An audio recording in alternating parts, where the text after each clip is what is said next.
여러분 안녕하십니까? 저는 방주교회를 섬기고 있는 반태호 목사입니다.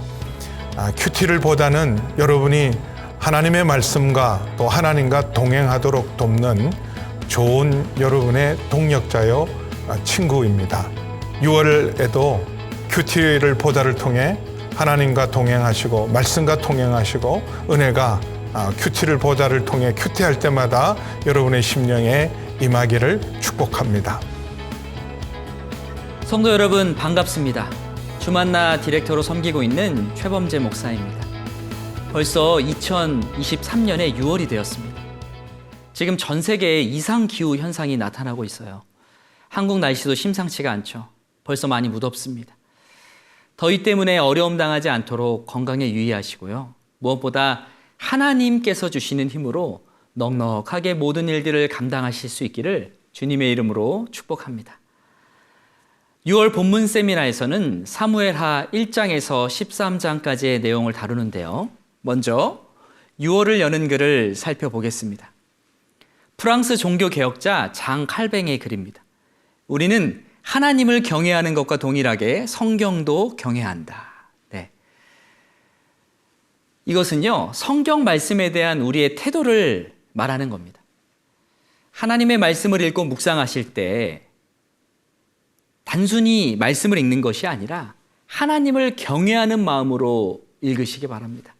물론 성경책을 우상처럼 모시는 것은 소용이 없습니다. 하나님이 원하시는 것도 아니에요. 성경책을 귀하게 여겨서 집에서 가장 중요한 곳에 보관하고 또 날마다 정성스럽게 이렇게 닦아도 하나님을 경외하는 마음으로 읽지를 않으면요, 아무런 소용이 없습니다. 시편 119편 101절과 102절은 이렇게 말씀합니다. 내가 주의 말씀을 지키려고 발을 금하여 모든 악한 길로 가지 아니하였사오며 주께서 나를 가르치셨으므로 내가 주의 규례들에서 떠나지 아니하였나이다. 아멘. 이 말은 뭐예요? 하나님의 말씀을 지키기 위해서 몸부림친다는 뜻이죠. 하나님을 경외하듯이 성경을 읽으면요, 말씀을 가볍게 대할 수가 없습니다. 그 말씀에 내 생각과 행동을 복종시키게 되는 거죠. 성도 여러분, 하나님의 말씀을 가벼운 마음이 아니라 경외함으로 하나님을 경외하듯이 읽으셔서 하나님이 기뻐하시는 삶을 사실 수 있기를 바랍니다. 네, 이제 본격적으로 사무엘하를 살펴보겠습니다. 사무엘하가 다루는 연대는요, 크게 두 부분으로 나뉘어집니다. 먼저 헤브론에서의 다윗의 통치 기간입니다. 다윗은 헤브론에서 7년 6개월 동안 유다를 다스렸습니다. 그리고 그 이후로 다윗은요, 예루살렘에서 33년 동안 이스라엘 전체를 다스렸습니다. 우리 사무엘하 5장 5절의 말씀인데요. 제가 읽어보겠습니다. 헤브론에서 7년 6개월 동안 유다를 다스렸고 예루살렘에서 33년 동안 온 이스라엘과 유다를 다스렸더라. 아멘. 그러니까 사무엘하는요, 다윗이 어떻게 이스라엘 전체를 통치했는지를 기록한 책이라고 할 수 있는 거죠. 사무엘하의 주제도 크게 두 가지로 볼 수 있는데요. 먼저 다윗 언약입니다. 다윗은 하나님을 너무 사랑했죠. 그래서 하나님을 위해서 집을 짓고 싶어 했어요. 그런데 하나님께서는 그것을 허락하지 아니하시고 오히려 하나님께서 다윗의 집과 다윗의 나라가 하나님 앞에서 영원히 보존되고 그 왕위가 영원히 견고하겠다고, 그렇게 해주겠다고 약속을 해주셨습니다. 북왕국 이스라엘에는 9개의 다른 왕조들이 난립했지만 유다에는 단 하나의 왕조, 다윗 왕조밖에 없었습니다. 하나님께서 다윗과 맺은 언약을 지키시고 또 보호하시기 위해서 그 왕조를 철저하게 책임져 주셨다는 뜻이죠. 다윗이 잘나서가 아니라 하나님의 신실하심 때문에 다윗의 왕조가 유지됐다는 것을 꼭 기억하시기 바랍니다. 그래서 요단강에서 바벨론 물가까지라는 책이 있는데요. 다윗 왕가에 대해서 이렇게 소개합니다. 이집트와 메소포타미아에서 한 왕가의 지속 평균이 100년 미만이라는 사실을 볼 때 400년간 지속된 다윗 왕가는 하나님의 언약과 자비로우심 때문이다. 그러니까 다윗과 그의 후손이 잘나서가 아니라 하나님의 신실하심 때문에 그 왕가가 계속해서 존속할 수 있었다는 것입니다. 사무엘하의 두 번째 주제는요, 순종과 불순종입니다. 1장에서 7장까지는 다윗의 순종과 그로 인한 하나님의 축복을 다루고 있습니다. 반면에 11장에서는요, 다윗의 불순종 사건이 등장하는데요. 이것 때문에 다윗이 하나님의 징계를 받게 되죠.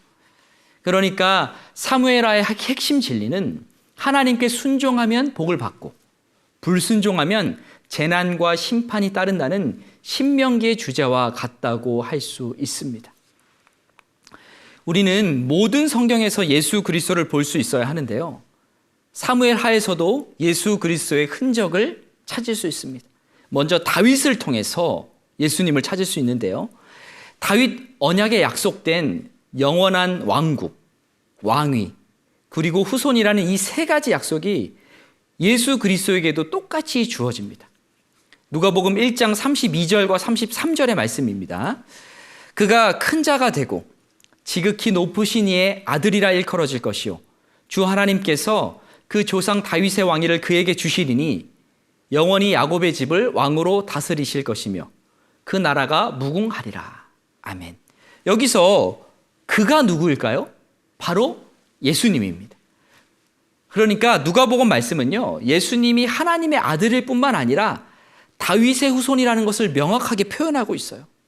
그리고 예수님과 다윗의 왕위를 정확하게 연결하고 있습니다. 그리고 그의 나라가 영원히 무궁하리라. 이렇게 말씀하셨는데요. 이 약속은 하나님께서 다윗에게 주신 약속과 동일합니다. 그러니까 하나님께서 다윗에게 주신 그 언약은요, 다윗의 가문을 넘어서 예수 그리스도까지 연결되어 있는 것입니다. 다윗의 언약은 예수 그리스도를 예표하는 거죠.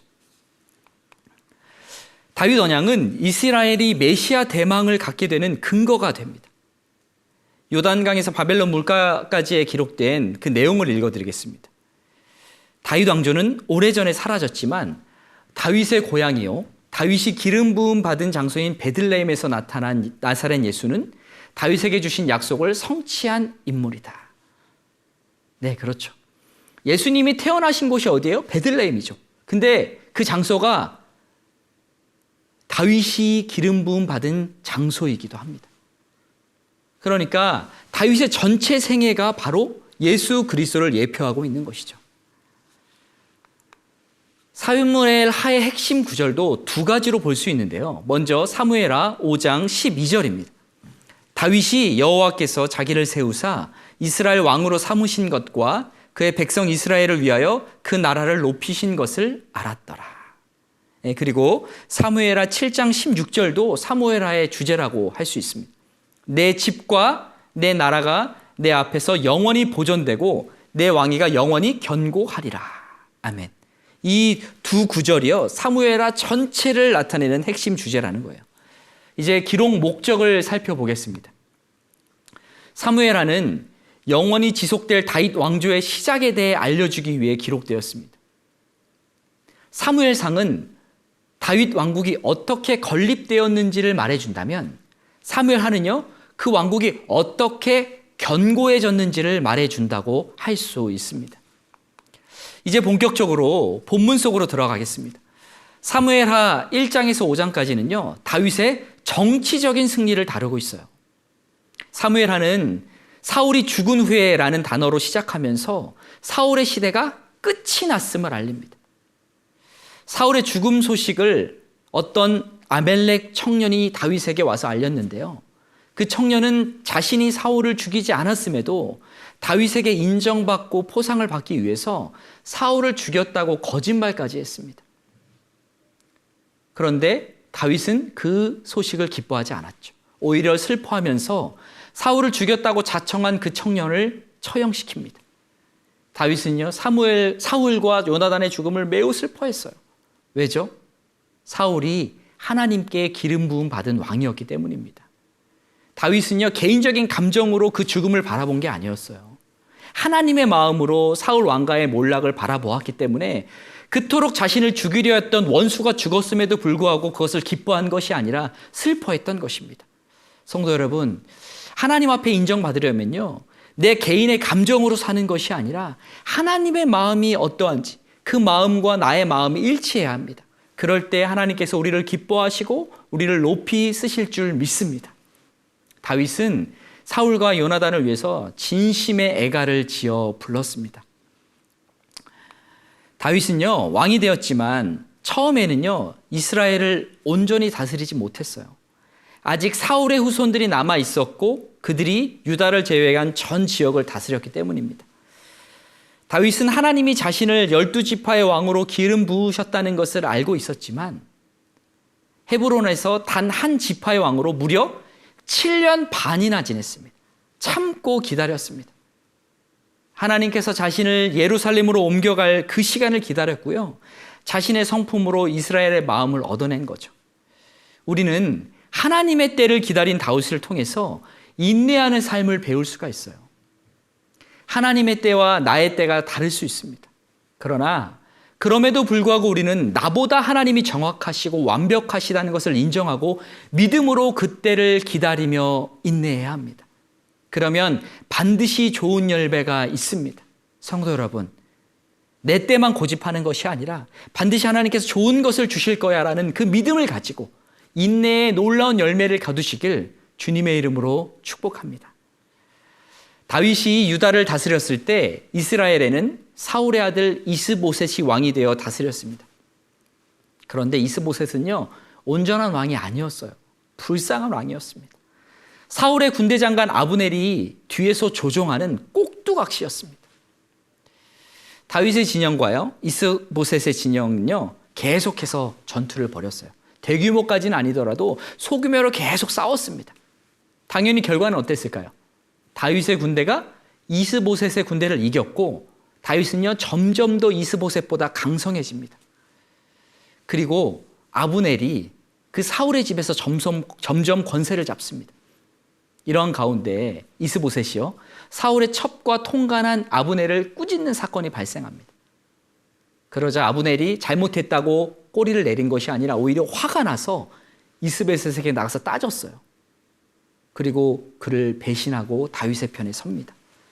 아브넬은요, 이스보셋을 배신한 다음에 다윗을 즉각적으로 방문합니다. 그리고 이스라엘을 넘겨주겠다고 약속해요. 그리고 환대를 받습니다. 그리고 그 자리를 떠나죠. 그런데 요압이 이 소식을 들어요. 아브넬이 왔다는 소식을. 요압에게 아브넬은 누구입니까? 자신의 동생을 죽인 원수예요. 그래서 요압은요, 다윗이 허락하지도 않았는데도 몰래 아브넬과 만나서 아사엘을 위한 복수를 합니다. 그를 죽여버리죠. 다윗은 요압이 행한 일을 듣고 크게 슬퍼합니다. 그리고 아브넬을 헤브론에 장사해 줍니다. 다윗은요, 요압을 제어하기가 굉장히 어려웠어요. 자신을 따르는 충성스러운 신하였는데도 그는요, 마음대로 충성했습니다. 그래서 다윗은 이 사실을 하나님께 아뢰면서 하나님, 제가 요압 때문에 어렵습니다. 제가 그를 제어하기가 어렵습니다라고 신원하게 되는 거죠. 성도 여러분, 우리가요, 하나님의 뜻을 이루기 위해서 여러 가지 충성을 다하잖아요. 근데 그게 정말 하나님이 원하시는 것인지 늘 물어야 합니다. 요압은 본인이 충성을 다한다고 생각했지만 그거는 결코 하나님이 원하시는 게 아니었고 다윗도 힘들어했어요. 우리도 마찬가지입니다. 요압과 같은 그런 어리석은 충성을 할 수 있기 때문에 늘 하나님의 뜻에 나의 행동이 일치하는지를 물으시기를 주님의 이름으로 축복합니다. 아브넬이 죽은 이후에 이스보셋마저 살해를 당하고 맙니다. 이스보셋은 낮잠을 자다가 자신의 신하 바하나 레갑에게 칼로 찔려 죽임을 당했습니다. 이 바하나 레갑은요, 이스보셋을 죽인 다음에 또 다윗에게 찾아가요. 왜냐하면 다윗의 적수가 죽었기 때문에 칭찬을 받으려고. 그러나 다윗은 이스보셋을 살해한 자들을 아말렉 청년처럼 똑같이 처형합니다. 이로써 다윗은요, 손에 피도 하나도 안 묻히고 사울 왕가가 정리되는 모습을 지켜보게 되는 거예요. 원수 갚는 게 누구한테 있다는 거죠? 하나님께 있다는 겁니다. 이로써 사울 왕가의 유력자들이 모두 죽임을 당하면서 완전히 그 가문이 몰락하게 되는 것입니다. 이스보셋이 죽자 다윗이요, 자연스럽게 온 이스라엘의 왕이 됩니다. 다윗은요, 예루살렘에서 33년 동안 다스렸습니다. 그는 약 20년 전에 사무엘에게 기름 부음을 받았지만 37세에 온 이스라엘 왕이 될 때까지요, 오랜 시간을 참아 기다렸습니다. 다윗은 이스라엘 전체의 왕이 되자마자요, 한 일이 있어요. 예루살렘을 정복하는 것이었습니다. 예루살렘은 해발 640에서 770m의 난공불락의 지형이었습니다. 여호수아 세대가 정복하지 못했던 성이었어요. 다윗은 빼어난 부하들만 데리고 가서 기온샘에서 예루살렘으로 들어가는 수구, 그러니까 물 깃는 데가 있거든요. 거기로 올라가서 그것을 이용해서 단숨에 예루살렘 성을 점령했습니다. 그리고 예루살렘 성을 다윗성이라고 칭하고 수도로 삼습니다. 다윗은요, 그 뒤로 계속해서 승승장구합니다. 가만히 있는데도 주변에서 계속 동맹을 맺자고 찾아와요. 대표적인 것이 바로 두로입니다. 두로 왕은요, 다윗에게 잘 보이기 위해서 다윗집을 지어주기 위해서 사람들을 보내주고 아주 최고급 자재들을 보내줘서 다윗의 집을 지어줍니다. 그러니까 다윗이 그와 동맹을 맺지 않을 이유가 없는 것이죠. 그리고 다윗은요, 자신과 동맹을 맺은 사람들에게는 호의를 베풀지만 자신을 배반하고 자신을 공격한 사람들은요, 과감하게 쳐서 물리칩니다. 그 대표적인 족속이 바로 블레셋이죠. 다윗은요, 쳐들어온 블레셋을 격파합니다. 그런데 블레셋을 격파하는 과정에서 스스로의 힘으로 그들을 격파한 것이 아니라 끊임없이 하나님께 물었습니다. 이미 수많은 전장에서 승리를 했음에도 불구하고요, 다윗은 자신의 실력을 믿지 않아요. 계속해서 하나님을 의지합니다. 바로 이것이 하나님께서 다윗을 귀하게 여기신 이유죠. 성도 여러분, 우리는요, 늘 하나님께 묻는 삶을 살아야 합니다. 사소한 일이든지 중요한 일이든지 먼저 하나님께 기도하며 나아갈 때 하나님께서는요, 그 모습 자체를 기뻐하세요. 그리고 우리의 삶을 책임져 주시는 줄 믿습니다. 성도 여러분, 절대 기도보다 앞서지 않는 삶을 사시길, 그래서 하나님의 놀라운 축복을 경험하시길, 하나님의 인도하심을 경험하시길 주님의 이름으로 축복합니다. 네, 사무엘하 6장과 7장은 다윗의 영적 승리를 다루고 있습니다. 이제 다윗이 나라가 안정되자, 또 적군들을 물리치자 거기서 안주하지 않고요, 다윗은 하나님의 언약궤를 옮겨오려고 시도합니다. 그렇다면 왜 언약궤를 옮기려고 했을까요?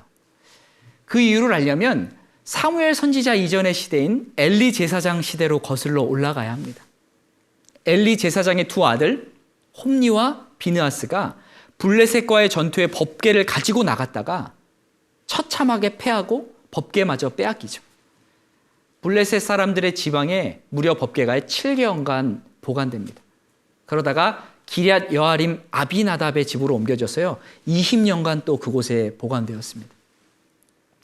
다윗은요, 그러니까 왕으로서 그 20년간 보관된 법궤를 가지고 오고 싶었던 거예요. 왜요? 하나님의 임재를 상징하는 법궤이기 때문입니다. 그래서 다윗은 최초의 공식 명령을 법궤를 가져오는 것으로 그렇게 내립니다. 그런데 다윗의 마음은 좋았지만 그 방법이 틀렸어요. 언약궤를 옮기는 방법이 성경적이지를 않았어요. 어깨에 매어서 언약궤에 옮기라고 성경에는 기록되어 있는데 다윗이요, 너무 좋아서 그만 그 성경 말씀대로 하지 않고 이방 족속들처럼 수레에 법궤를 옮겨서 그렇게 이동하는 그런 실수를 범하고 맙니다. 다윗은 전국에서 빼어난 군사 3만 명을 동원하고 멋진 수레를 만들어서 법궤를 운반할 계획을 세웠습니다. 그러나 나곤의 타작 마당에서 수레를 끌고 가던 소가 뛰어 법궤가 흔들리자 웃사라는 사람이 붙들게 되죠. 그런데 어떻게 돼요? 웃사가 즉사하고 맙니다. 이 사건 때문에 다윗은 낙심하죠.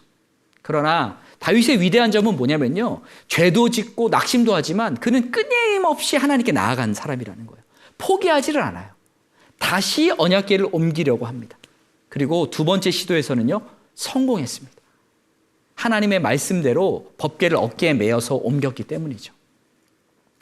이를 통해서 우리가 알 수 있는 게 있어요. 아무리 우리가 하나님을 사랑한다 하더라도, 하나님을 열심히 섬긴다 하더라도요, 그 방법에 있어서도 하나님의 뜻이어야 된다는 겁니다. 우리는 우리 마음대로 하나님을 섬길 때가 있어요. 그러나 하나님의 말씀대로, 하나님의 뜻대로 하나님을 섬길 때 하나님이 우리의 삶의 열매를 귀하게 보시는 줄 믿습니다. 다윗은요, 예루살렘으로 온 언약궤를 매우 기뻐했습니다. 너무 기쁜 거예요. 다윗은 멜기세덱의 반차를 이은 제사장으로서의 역할에 맞도록 제사장의 의복을 갖추고 또 승리와 기쁨을 안고 예루살렘 성으로 들어와서 거룩한 장막 안에 법궤를 들여놓았습니다. 이 과정에서 그는요, 왕임에도 불구하고 체면을 생각하지 않고 기뻐 뛰며 춤을 추었습니다. 자신보다 하나님이 더 소중한 사람이었어요, 다윗은. 그러니까 왕인데도 사람들 다 보는 데서 망가졌던 거죠. 이게 바로 다윗의 위대한 면입니다. 다윗은요, 왕이라는 직위보다 하나님의 자녀로서의 정체성을 더 소중하게 생각한 사람입니다. 성도 여러분, 우리 역시 나 자신보다 하나님의 이름을 더 높이기를 힘쓰실 수 있기를 바랍니다. 하나님을 더 사랑할 수 있기를 바랍니다. 그러면 하나님이 감동하시고 축복해 주시는 거예요. 그런데 미갈의 마음은 달랐어요. 다윗의 아내였던 미갈은 달랐어요. 경거망동하다고 생각했어요. 다윗이 막 사람들 앞에서 춤을 추니까 그 모습을 지켜본 미갈은요, 다윗에게 찾아가서 어찌하여 그렇게 경망스러운 행동을 했냐면서 그를 경멸했습니다. 왜요? 하나님보다 미갈은요, 체면이 더 소중했던 거예요. 그래서 결국 어떻게 되죠? 그는 평생토록 자식이 없는 비참한 삶을 살게 되는 거죠. 언약궤를 옮긴 곳에 이어서 다윗의 영적 승리의 두 번째 장면은요, 다윗 언약입니다. 하나님께서 다윗과 언약을 세우시는 장면이에요. 그 배경에는요, 다윗이 하나님의 성전을 지으려 했던 사건이 있습니다. 다윗은 너무나도 하나님의 성전을 짓고 싶었어요. 왜냐하면 하나님을 너무 사랑했거든요. 근데 하나님은요, 허락하지 않죠. 왜요? 그가 너무 많은 피를 흘렸기 때문이라고 말씀하셨어요. 그리고 하나님은요, 다윗을 위로하십니다. 그리고 오히려 다윗이 하나님을 위해서 집을 세워주겠다고 얘기하자 하나님은 아니다. 내가 오히려 너에게 영원한 집을 주겠다라고 약속하셨습니다. 이게 우리 하나님 아버지의 마음이세요. 우리가 하나님께 조금만 헌신하면요, 진심 어린 마음을 드리면요, 하나님은요, 더 좋은 곳으로 우리의 삶을 책임져 주시는 분이십니다. 그 하나님의 마음을 알 때 우리는 기꺼이 하나님께 헌신하게 되는 줄 믿습니다. 성도 여러분, 하나님께 진심의 마음을 한번 드려보십시오. 하나님을 사랑하는 마음을 헌신하십시오. 그 이상의 것으로 하나님께서 채워주시고 복을 주실 줄 믿습니다. 사울과 달리 다윗은 언약의 하나님께 바르게 응답하고 언약을 가장 상식적으로 나타내주는 법궤를 올바로 다룬 이스라엘의 참되고 이상적인 왕이었습니다. 그랬기 때문에 하나님은 출애굽 때 이스라엘 백성에게 주신 아들이란 칭호를 다윗 왕의 후손에게 허락하셨습니다. 출애굽기 4장 22절 말씀입니다. 너는 바로에게 이르기를 여호와의 말씀에 이스라엘은 내 아들 내 장자라. 네, 아멘. 우리 믿는 자들 역시요, 예수 그리스도를 통해서 하나님의 자녀가 되었습니다. 성도 여러분, 하나님의 아들로, 하나님의 딸로 불린다는 그 사실, 하나님의 자녀가 되었다는 그 사실이요, 얼마나 대단한 일이고 감사한 일인지를 늘 기억하시기 바랍니다. 이건 굉장한 특권이에요. 하나님의 자녀가 됐다는 그 사실만으로도 우리는 감격의 눈물을 흘릴 수 있어야 합니다. 이렇게 하나님의 축복에 대한 다윗의 반응이 있습니다. 다윗이 하나님을 찬양하는데요, 다윗은 그 짧은 12구절에서 자신을 11번이나 종이라고 고백합니다. 다윗은요, 하나님의 종된 왕이었습니다. 우리 역시 하나님의 자녀이지만 하나님의 종이라는 고백이 있어야 해요. 하나님 뜻대로 나를 사용해 달라는 그런 간구를 하실 수 있기를 주님의 이름으로 축복합니다. 하나님, 저는 주님의 종입니다. 제 삶의 주인은 제가 아니라 주님입니다. 이제 주님 마음대로 저를 사용하여 주시옵소서 라고 주님께 고백할 때 성령께서 우리의 심령을 붙들어 주시고 우리의 삶을 이끄시고 하나님의 놀라운 비전의 사람으로 세워주실 줄 믿습니다. 네. 이제 사무엘하 8장에서 10장까지는요, 다윗의 군사적인 승리를 다룹니다. 다윗이 대적들을 이기고 승리하는 장면이 기록되는데요, 사무엘하 8장 14절 말씀입니다. 다윗이 어디로 가든지 여호와께서 이기게 하셨더라. 아멘. 이 말씀처럼 다윗은요, 블레셋, 모압, 소바, 아람, 에돔 등과 싸워서 모조리 이겼습니다. 그리고 그들에게서 전리품을 취했습니다. 이 다윗의 승리가 우리의 승리가 되기를 바랍니다. 하나님께서는요, 하나님을 사랑하고 하나님을 진실되게 섬기는 사람들에게 반드시 승리를 주십니다. 그 승리를 경험하셨으면 좋겠습니다. 다윗은 왕으로서 전쟁에서만 승리한 것이 아니라요, 나라를 정의롭게 다스리기까지 했어요. 8장 15절 말씀입니다. 다윗이 온 이스라엘을 다스려 다윗이 모든 백성에게 정의와 공의를 행할세. 다윗은 목동으로 있을 때에도 충성스럽게 그 역할을 감당했지만 왕이 되어서도 변함없이 맡겨진 직분을 잘 감당했습니다. 이것이 중요한 거예요. 성도 여러분, 우리는 어떤 자리에 있든지 충성스럽게 그 일을 감당할 수 있어야 합니다. 이건 작은 일이니까 별거 아니야. 난 큰 일만 해야 돼. 이것은 하나님 기뻐하시는 모습이 아니에요. 무슨 일을 맡겨주시든지 간에 죽게 하듯 하시기를 바랍니다. 그럴 때 하나님께서 어디로 가든지 승리하게 해주시는 거예요. 내가 어디로 가든지 최선을 다해 주님께 대하듯 해야 어디로 가든지 승리하는 그 놀라운 복을 받는 줄 믿습니다. 다윗은 요나단의 아들 무비보셋을 보살폈어요. 굉장한 거죠. 근데 왜 그랬을까요? 진정한 친구 요나단과 약속했기 때문입니다. 사무엘상 20장 15절입니다. 여호와께서 너 다윗의 대적들을 지면에서 다 끊어버리신 때에도 너는 내 인자함을 내 집에서 영원히 끊어버리지 말라 하고, 이렇게 다윗과 요나단이 약속한 거예요. 다윗은 그 약속을 지켰습니다. 이게 쉬운 게 아니에요. 왜냐하면 요나단이 지금 없잖아요. 그리고 사울의 손자잖아요. 무비보셋은. 이 손자가 나중에 반역을 일으킬 수도 있는 거예요. 그리고 이 약속을 지키지 않는다고요? 아무도 다윗에게 뭐라고 할 사람이 없었습니다. 그러나 다윗은요, 사람들을 보지 않았어요. 하나님 앞에서 한 약속이었기 때문에 그 약속을 신실하게 지킨 것입니다. 그렇습니다. 성도 여러분, 믿음의 사람은요, 신의를 지키는 사람인 줄 믿습니다. 내 인생 하나님께서 책임지신다라는 확실한 믿음을 가지고 끝까지 신실한 삶을 살아가시기를 주님의 이름으로 축복합니다. 다윗은요, 그리고 암몬과 아람과 싸워서 이깁니다. 근데 다윗이요, 먼저 암몬을 쳐들어간 게 아니에요. 암몬이 먼저 잘못했어요. 암몬이 외교적으로 무례히 행동했기 때문입니다. 암몬왕과 원래는요, 다윗은 잘 지냈어요. 근데 그 암몬왕 나하스가 죽자 다윗이 조문 사절단을 보냅니다. 그런데 그 나하스의 아들 한운이요, 다윗의 그 신하들을 정탐꾼으로 몰아세워요. 신하들 말 듣고. 그리고 수염과 옷을 자르고 치욕을 주어 돌려보냈습니다. 오늘날에도 아랍 사람들은 수염을 자르는 것을 태형을 당하거나 혹은 낙인을 찍히는 것과 비견할 만한 큰 모욕으로 생각한다고 합니다. 이렇게 수치를 당한 다윗은요, 암몬과 싸우게 되고 크게 이깁니다. 그리고 아람과도 싸워 이겼습니다. 사무엘하 11장은요, 사무엘하의 분기점입니다. 이전까지는 계속 다윗이 승승장구하고 축복받는 장면이 나오잖아요. 근데요, 11장은요, 다윗의 결점 장면이 등장해요. 성경은 다윗의 결점을 감추지 않습니다. 강철 같은 믿음을 가진 다윗도 우리들처럼 진흙으로 빚은 깨어지기 쉬운 연약한 발을 가지고 있었다는 거죠. 다윗이 무슨 잘못을 하죠? 밧세바와 간음하잖아요. 모세의 율법에 근거하면요, 간음한 다윗과 밧세바는 사형을 당할 수도 있었습니다. 왜냐하면요, 밧세바도 억울했지만 율법에 행하면요, 이렇게 남성이 억지로 강간할 때 크게 소리를 지르라고 했어요.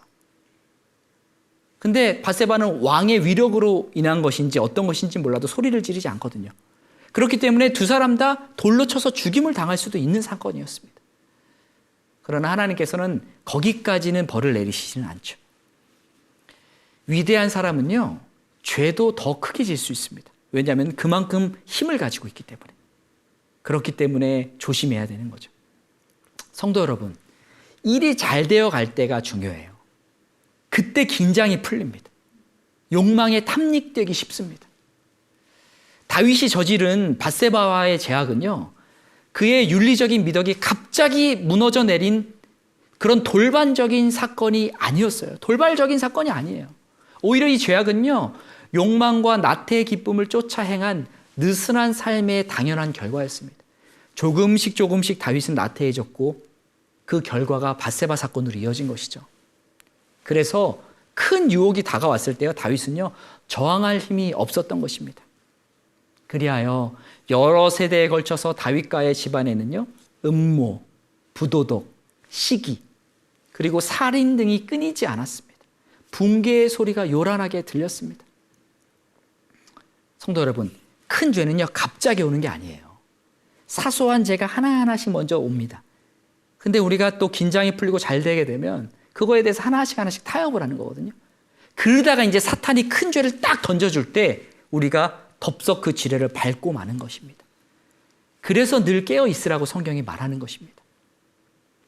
다윗은 밧세바와 동침한 후에 그녀가 임신한 사실을 알자 그녀의 남편이자 자신의 신하인 우리아를 전쟁터에서 불러와서 술을 먹입니다. 왜요? 밧세바와 동침하게 하려고 하는 거죠. 자연스럽게. 그래서 자신의 죄를 숨기려고 한 겁니다. 아주 나쁜 짓이에요. 이를 통해서 우리는요, 한 가지 범죄가 계속해서 또 다른 죄를 낳는다는 것을 알 수 있습니다. 다윗의 바램과 달리 충성스러운 우리아는 밧세바와 동침하지 않습니다. 우리아는 가나앗 7족속 중 하나인 헷 족속 출신이었어요. 다윗의 용맹한 장수 중에 하나였어요. 이방인이 다윗의 용맹한 장수 37명 가운데 이름을 올렸다는 것은요, 그의 용맹과 헌신과 희생이 얼마나 대단한 것인지를 알 수 있는 거예요. 우리아는 평범하게 징병된 인물이 아니라 왕을 위해서 특별히 모집한 이방의 전문 군인이었습니다. 매우 유능한 사람이었어요. 그런데 다윗은 이렇게 충성스럽고 유능한 부하를요, 자신의 죄를 감추기 위해서 죽였습니다. 다윗은 우리아를 죽일 명분이 없었기 때문에 어떻게 하죠? 그를 전쟁터로 내몰아서 죽게 하죠. 요압에게 편지를 쓰죠. 아주 치밀하게 죽인 거예요. 그런데 성경을 보면요, 너무 놀라운 것은 다윗이 우리아의 죽음에 대해 어떤 양심의 가책도 느끼지 않는다는 거예요. 완전히 양심의 화인을 맞은 상태인 거죠. 우리아가 죽은 후에요, 다윗은요, 밧세바와 결혼까지 합니다. 하나님이 그 모습을 악하게 보신 거죠. 사무엘하 11장 27절 말씀입니다. 다윗이 행한 그 일이 여호와 보시기에 악하였더라. 이처럼 죄에 사로잡히면 양심의 화인을 맞고 주변 사람들을 힘들게 하고 공동체를 파괴합니다. 성도 여러분, 죄가 딱 깨달아지면 그 순간에 회개를 하셔야 됩니다. 내버려 두면요, 나만 파괴하는 게 아니라 가정을 파괴하고 공동체를 파괴하는 거예요. 그렇기 때문에 늘 말씀을 보고 항상 하나님의 뜻대로 살 수 있도록 그렇게 노력하시길 주님의 이름으로 축복합니다. 다윗은 완전 범죄를 꿈꾸었지만 누가 알고 계셨죠? 하나님이 알고 계셨어요. 그래서 하나님은요, 나단을 보내죠. 나단이 다윗의 죄악을 대면합니다. 나단은 그냥 다윗의 죄악을 바로 지적한 게 아니라 한 가난한 사람의 예를 들어요.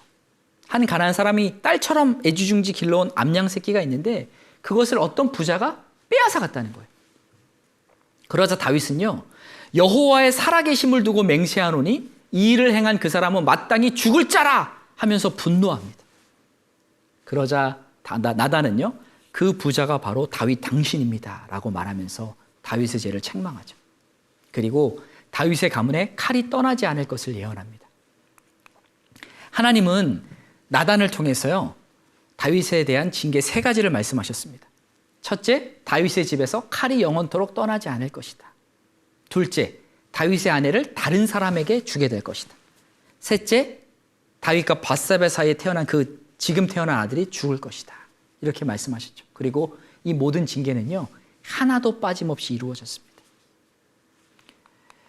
나단의 책망을 들은 다윗은 자신의 죄를 자복하고 회개했습니다. 이게 또 다윗의 위대한 점이에요.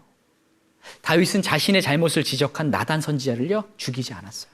오히려 내가 여호와께 죄를 범하였노라 라고 자백했습니다. 시편 32편과 51편은요, 다윗이 범죄한 이후에 지은 시입니다. 시편 51편에는 나의, 내가 이렇게 1인칭 주어가 무려 32번이나 등장합니다. 내가 잘못했다는 거예요. 다윗은요, 뼈를 깎는 듯한 아픔으로 회개합니다. 다윗의 이런 태도는 하나님이 이스라엘의 진정한 왕이라는 것을 인정한 것입니다. 다윗은 왕이었지만 자신이 한낱 양치기에 불과했다는 것을 잊지 않았습니다. 그리고 양치기에서 하나님의 은혜로 왕의 자리까지 오르게 되었다는 것도 잊지 않았어요. 그는 자신에게 이러한 권력을 주신 분도 하나님이시고 또 빼앗아 가시는 분도 하나님이심을 잘 알고 있었습니다. 그러니까 다윗의 인생은 비록 개별적인 전투, 밧세바 사건에서는 진 적이 있죠.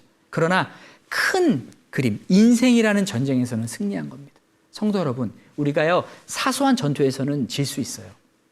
그러나 우리가 잘못을 했을 때 잘못을 인정하고 진정으로 회개하면요, 하나님은 우리 전체적인 인생에 승리를 주시는 줄 믿습니다. 언제든 기회를 주시는 줄 믿습니다. 전투에서는 실패할 수 있지만 전쟁에서는 승리하실 수 있기를 주님의 이름으로 축복합니다. 그러려면요, 양심의 찔림이 왔을 때 즉각적으로 인정하면 되는 거예요. 그러면요, 예수께서는 우리의 모든 죄를 눈독듯이 씻어주시고 언제든 우리를 품어주시고 다시 기회를 주시는 줄 믿습니다. 그것이 복음의 위대한 능력이죠. 물론 다윗은 용서를 받았죠. 그러나 그 죄로 인한 결과는 계속 그의 가문에 나타납니다.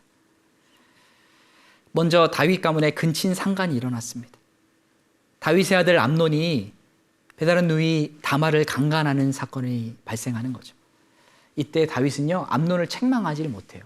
왜요? 자신이 한 행동이 있기 때문에 그렇습니다. 이게 죄의 무서움이에요. 내가 죄를 지면요, 다른 사람이 죄에 대해서 어떻게 뭐라고 말할 수가 없어요. 죄의 결과는요, 이처럼 암처럼 전체적으로 퍼져나가는 겁니다. 처음에는 다윗에게, 그 다음에는 가족에게, 마침내는 국가 전체에까지 퍼져갔습니다. 다윗은 자신의 죄를 회개했고 다시는 그런 유혹에 빠지지 않았지만 자신도 모르는 사이에 죄는 그의 가족 내에서 암처럼 자라고 있었습니다. 그렇기 때문에 성도 여러분, 죄가 들어올 때 계속해서 말씀드리는 거예요. 빠르게 회개하고 돌이키는 게 중요해요. 회개는 빠를수록 좋은 거예요. 그래야 죄가 미치는, 공동체에 미치는 영향력이 감소하는 것입니다. 빠른 회개를 통해 빠른 회복을 누리시길 주님의 이름으로 축복합니다. 네, 이로써 6월 본문 세미나를 마쳤습니다. 성도 여러분, 영적인 품격을 높이고 싶으신가요? 6월에도 하나님의 말씀을 사모함으로 큐티에 매진하시기를 주님의 이름으로 축복합니다. 감사합니다.